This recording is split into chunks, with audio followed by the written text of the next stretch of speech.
Hello everyone, welcome. The SS United States.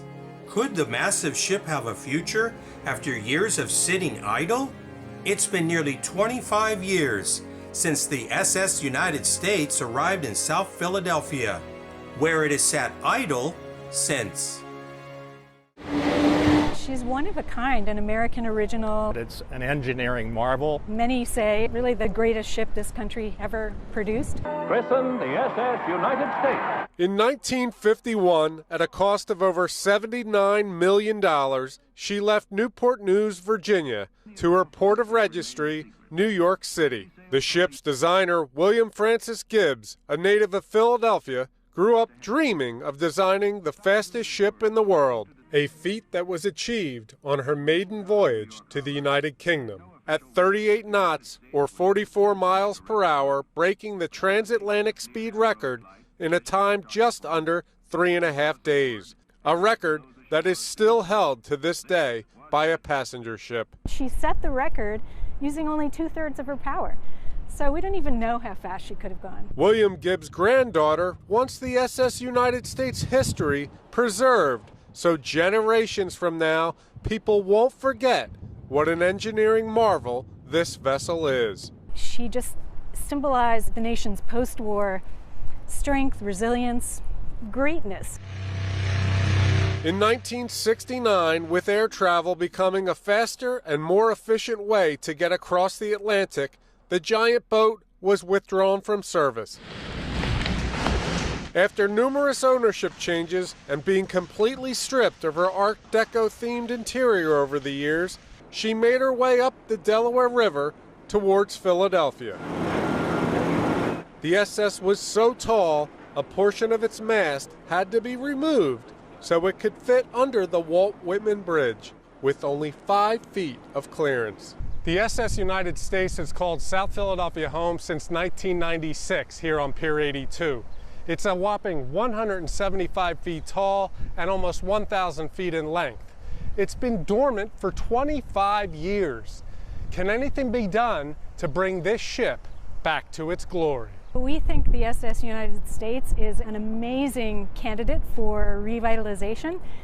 There is 500,000 square feet of usable space, so she could be an amazing mixed-use museum and development complex. The massive ocean liner has shown its age over the years. Outside paint has been chipping away from the structure. Heavy corrosion of rust can be seen anywhere from the railings to parts of the deck where you can see right through. However, because it was built so well, the bones are there to make this an attraction. She's had a rough time since she was pulled from service.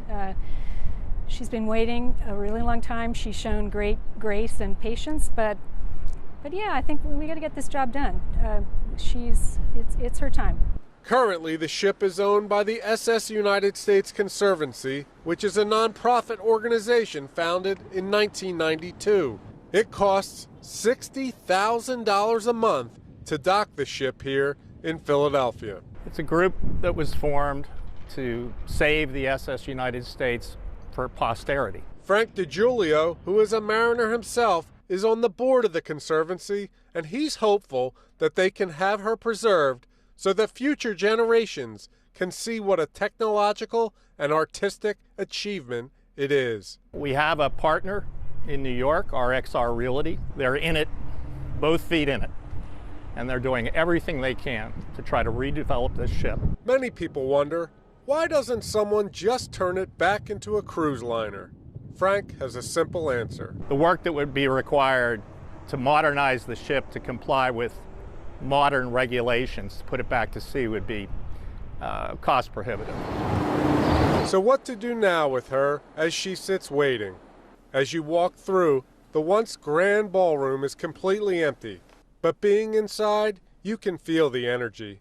There is a presence in the room. Maybe it's of the dignitaries, the stars of stage and film that walked its stern, or maybe just the thousands of former passengers that have stayed in the cabins, that makes you feel she has something left to give. She was really the ship to cross the Atlantic on back in the 50s and 60s. The Conservancy is hopeful that someone will come along and save her. There's no question that it will require lots of money, but it will take the right vision for the SS to achieve a rebirth. We're taking it month by month, but I'm encouraged. The ship is famous worldwide, especially among mariners like me. You could talk to a mariner in any country in the world and they know this ship because of how novel it was in terms of the speed and the design. And if you're thinking maybe it's just time to scrap this hulking keel and bring its time on the water to an end, Susan Gibbs has an answer for that. It would be like destroying part of our very important history as a nation. I absolutely hope it doesn't come to that, and I don't think it will. We don't know where it'll end up. It's hard to say. You know, it's a matter of economics, and that's out of our hands. As long as we're able to save it, that's all we really want. I see this ship illuminated, full of people who are in awe of what she was and what she is and what she'll become. And she will endure as this remarkable expression of American history, but also technological innovation, and she will just be alive.